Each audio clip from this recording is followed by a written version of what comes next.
নমস্কার, কেমন আছেন সকলে? আশা করছি খুব ভালো আছেন, আমরাও খুব ভালো আছি। আমি ব্রততী চলে এসেছি নতুন একটা ব্লগ নিয়ে।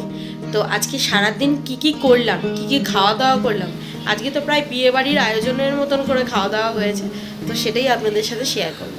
চলুন। তো সকাল সকাল আগে কাতলা মাছ নিয়ে চলে এসেছি আজকে। তো এবার কাতলা মাছগুলো ভেজে নেব, তার জন্য নুন আর হলুদ মাখিয়ে নেব। এই যে মাছের মাথাটা আলাদা করে রেখেছি, এটার মধ্যে জায়গা হচ্ছিল না তাই। তো আজকের মেনু হবে মাছের মাথা দিয়ে মুগ ডাল আর কাতলা মাছের কালিয়া, ওই দই দিয়ে করব, দই কাতলা বলতে পারেন। আর বেগুন ভাজা, ডালের পাতে, আর চাটনি আর পাঁপড়। তো বাজারে গিয়েছিলাম, বাজারে যাওয়ার পর দেখলাম কাতলা মাছ আছে। আরও অনেক দিন ধরেই ইচ্ছে হচ্ছে একটু দই কাতলা বানাবো, তো ওই জন্যই ভাবলাম যে থাক তাহলে কাতলা মাছটাই নিয়ে যাই।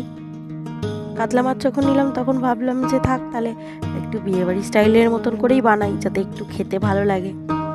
আর আজকের দিনে আমাদের কলকাতাতে দুটো নেমন্তন্ন বাড়ি ছিল। একটা আমার ননদের বিয়ে আর একটা আমার দিদির মেয়ের বিয়ে ছিল। তো সেখানে তো যেতে পারিনি, তো তাই জন্য বাড়িতেই তৈরি করে ফেললাম। তাই জন্য দই কাতলা করা স্টার্ট করে দিয়েছি। এবার প্যানের মধ্যে একটু সর্ষের তেল দিয়ে নিয়েছি, তেল গরম হয়ে গেছে, এবার মাছগুলো ছেড়ে দেবো। প্রত্যেকটা মাছ ভালো করে ভেজে নেব। আর এতগুলো মাছ তো আর আজকেই করব না, তো মাছ ভেজে রেখে দেবো, কালকে আবার করব। আমার তো ফ্রিজ নেই, ওই জন্য মাছটা ভেজেই রাখতে হয়, নাহলে মাছটা তো নষ্ট হয়ে যেতে পারে, তাই না? মাছের মাথা দিয়ে মুগ ডাল করবো, তাই জন্য ইন্ডাকশন আর গ্যাস দুটোই চালিয়ে দিয়েছি এত তাড়াতাড়ি হয়ে যায়। আবার রূপকের তো অফিস আছে, ও খেতে আসবে। এরপরে একটু মাছগুলো উল্টে পাল্টে দিলাম তেলের মধ্যে, যাতে ভালো করে ভাজা হয়ে যায়।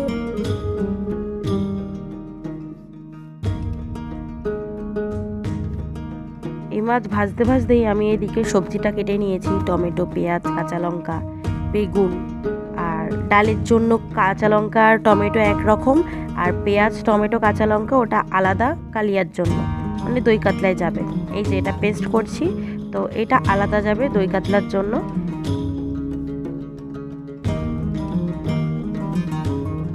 আর ডালের পাতে যেহেতু বেগুন ভাজা করেছি, তো তার জন্য বেগুনের মধ্যে নুন হলুদ মাখিয়ে রেখে দিচ্ছি, কিছুক্ষণ ম্যারিনেট করা থাক, তারপরেই তেলে ভেজে নেব। আর সেদিন একটু তাড়াহুড়ো ছিল, আমি মাছ কিনতে গেছি, মাছ কিনে নিয়ে এসে তারপরে মানে রান্নাবান্না শুরু করেছি, ওই জন্য একটু দেরি হয়ে যাচ্ছিল, ওই জন্যই দুটো গ্যাস বসিয়ে দিয়েছি আর খুব তাড়াহুড়ো করছিলাম। এই যে এবার মাছ ভাজাগুলো সব তুলে নিচ্ছি, পরের ব্যাচটা ভাজবো।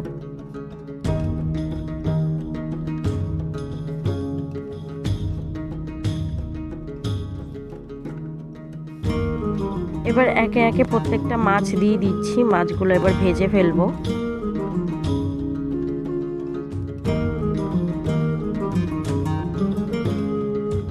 তো আপনাদের যদি ভিডিওগুলো ভালো লেগে থাকে তাহলে অবশ্যই লাইক করে দেবেন, আর সাবস্ক্রাইব আর ফলো করতে ভুলবেন না, আর কমেন্টে জানাবেন ভিডিওটা কেমন লাগলো।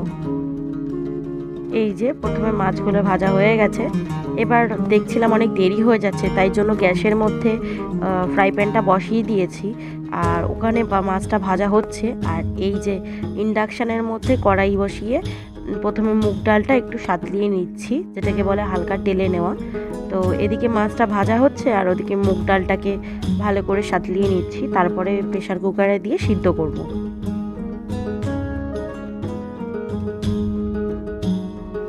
আর সত্যি কথা বলতে দুটো গ্যাসের মধ্যে কখনো তো রান্না করিনি, সবসময় ইন্ডাকশানে রান্না করেই আমার একটা অভ্যেস হয়ে গেছে। তো আর মায়ের কাছে থাকতে তো আমি কোনোদিনই রান্নাবান্না করতে হয়নি, টুকটাক শখে করতাম।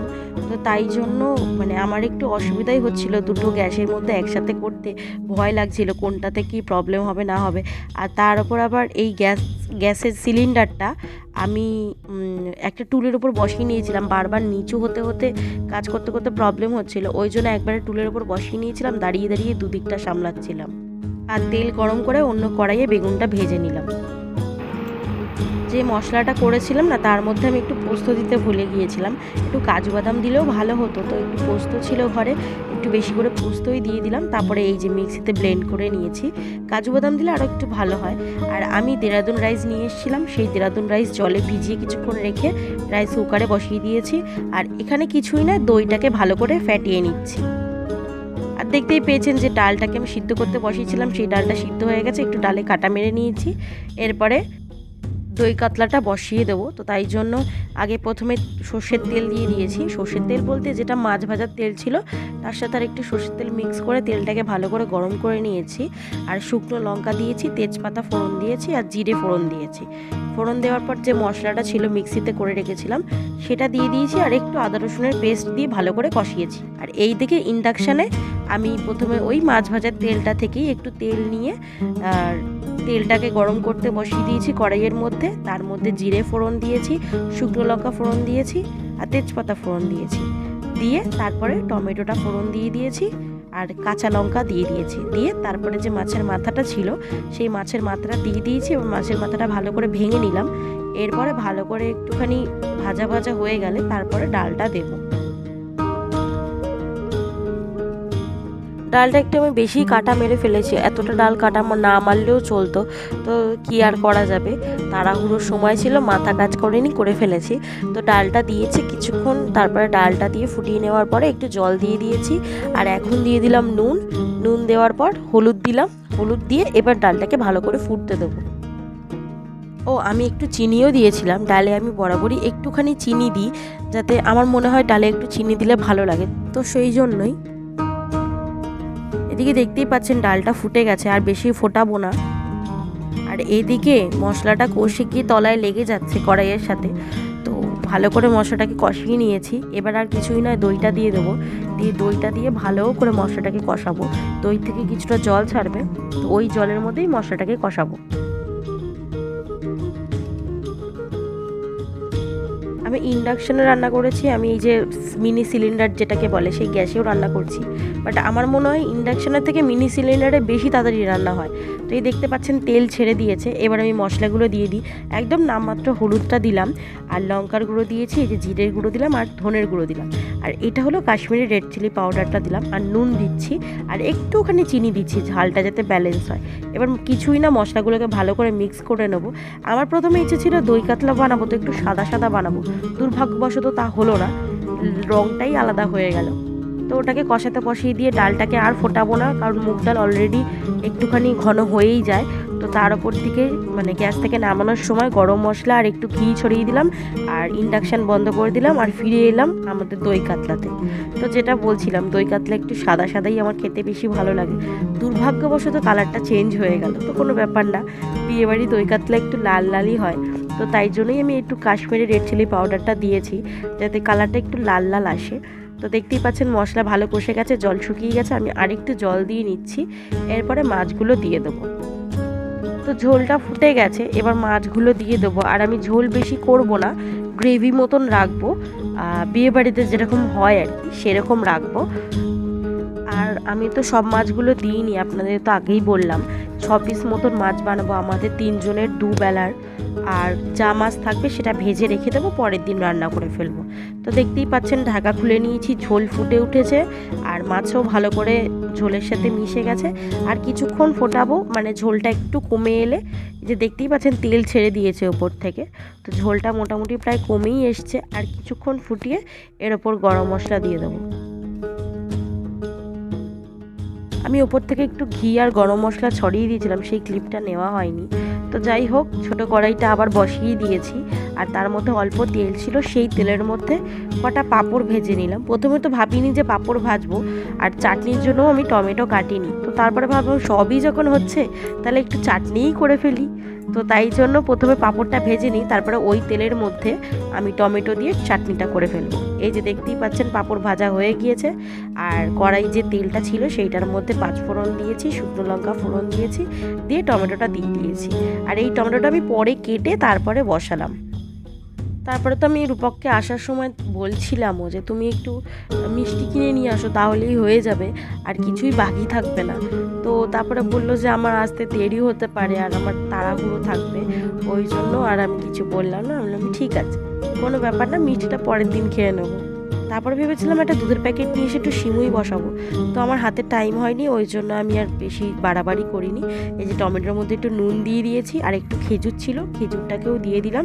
এবার চাটনিটা হয়ে গেলেই ব্যাস, আর কোনো রান্না বান্না নেই, সব কমপ্লিট। এবার দুপুরবেলা স্নান টান করে ঠাকুর দিয়ে এবার খেতে বসবো। আর এটা হলো দুপুরবেলার মেনু, দেখতেই পাচ্ছেন ভাত, ডাল, বেগুন ভাজা, মাছের কালিয়া, চাটনি আর পাঁপড়। দই কাতলার বলা যায় না, মাছের কালিয়াই বলতে হবে। আর সন্ধেবেলা হঠাৎ করে দেখছি রূপক চিকেন নিয়ে হাজির, বললো এই চিকেনটা চিকেন পকোড়া করবো। তো চিকেন পকোড়ার জন্য তো বেশি চিকেন লাগবে না, অল্প মতনই নিয়ে এসেছিলো। তো তার মধ্যে আমি সব মশলা দিয়ে দিয়েছি, একটু নুন দিয়েছি, সর্ষের তেল দিয়েছি, আর তারপরে আর কিছুই না, বেসন দিয়ে দেবো আর চালের গুঁড়োটা দিয়ে দেবো। তো প্রথমে ভাবছিলাম ডিম ফাটিয়ে দেবো, তো তারপরে ভাবলাম যে ডিম ফাটিয়ে দিলে বেশি জল জলে ব্যাপারটা হবে। আমি চাইছিলাম একটু মাখো মাখো টাইপের যাতে থাকে, কারণ আমি পেঁয়াজ দিয়েছি এর জন্য। ও হ্যাঁ, আমি আরও দুটো জিনিস দিয়েছিলাম, ভিনিগার আর একটু সোয়া সস দিয়েছিলাম, তো সেটা বলতে ভুলে গিয়েছি। এবার আর কিছুই না, ভালো করে মিক্স করে নেবো। আর এদিকে তেল বসিয়ে দিয়েছি, গরম গরম তেলের মধ্যে চিকেন পকোড়াগুলো তাড়াতাড়ি করে ছেড়ে দেবো। আর ওদিকে ইন্ডাকশানে আমি কফিটা বানানো শুরু করে দিয়েছি, সেইটার ক্লিপ নেওয়া হয়নি। যেদিকে চিকেন পকোড়া সেদিকেরই ক্লিপ নেওয়া হয়ে গেছে। তো এবার কিছুই না, একটু লো ফ্লেমের মধ্যে চিকেন পকোড়াগুলোকে ভালো করে ভাজবো।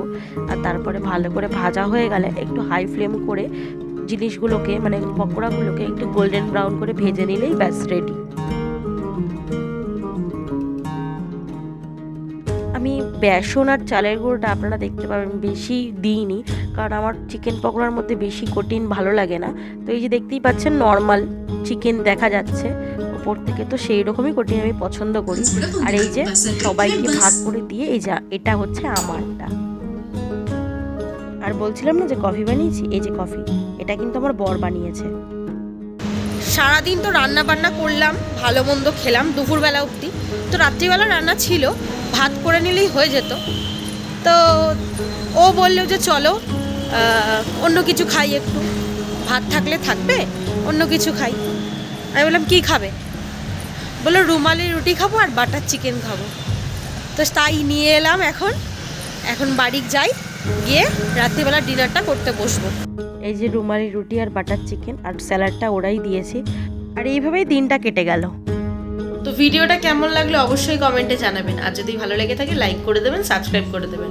দেখা হচ্ছে পরের ভিডিওতে। আর ততক্ষণ ভালো থাকবেন, সুস্থ থাকবেন, হাসি খুশি থাকবেন। বাই।